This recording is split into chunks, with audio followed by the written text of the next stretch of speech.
You overlapped with Talen Horton-Tucker for a year, right, Yep. at Iowa State. Yeah. So I feel like for maybe some casual NBA fans, that's not a very well known name, but there's this NBA Twitter. We're all NBA nerds here on this Zoom, so yeah, there's an NBA nerd subset that like is kind of obsessed with this guy and what his potential is. What did you see from him in your year together at Iowa State, and kind of what do you think his ceiling is? Well, the funny thing about me and Taylor is we've known each other since we were like 12 years old.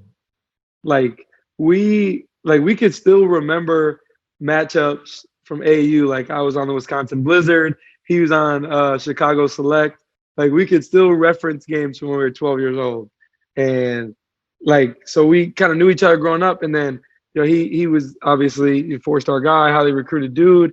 And then I committed to Iowa State, and so like three of us were committed to Iowa State when we were recruiting when we tried to get Taylor. So we put us all in a group chat. We were calling him every day, texting him every day, like, "Yo, we need you here." That he ended up coming. So it was really awesome for us to be together because we've known each other since we were younger, and I think that helped us just click right away. We were the two. We started. Taylor started every game. I didn't start the first game, but started from there on. So that allowed us to kind of just like we became really close through that bond. And I think like after the year there was like I had a pretty good idea he was leaving. I remember right after the last game like grabbing him being like, please come back, like please come back, like we could, like it will be me and you, we can do whatever we want. But obviously you gotta make decisions best for yourself. I was looking out for me probably more than I was looking out for him. But he goes and gets drafted by LA, and I think we were both excited because both of us being NBA fans, like in 2000s kids, like LeBron's our favorite player. So like I was just like super ecstatic for him.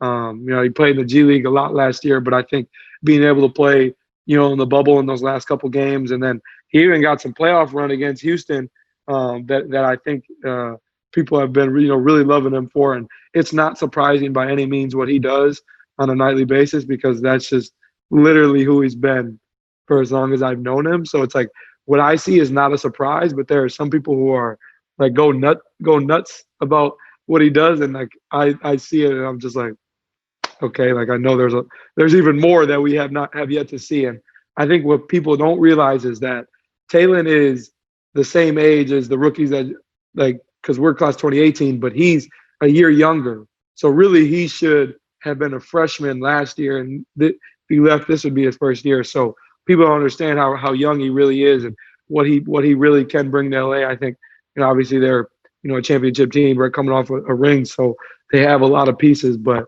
Talen's a guy that's he's ready for his opportunity, and what we see there. Trust me, there's a lot more to it.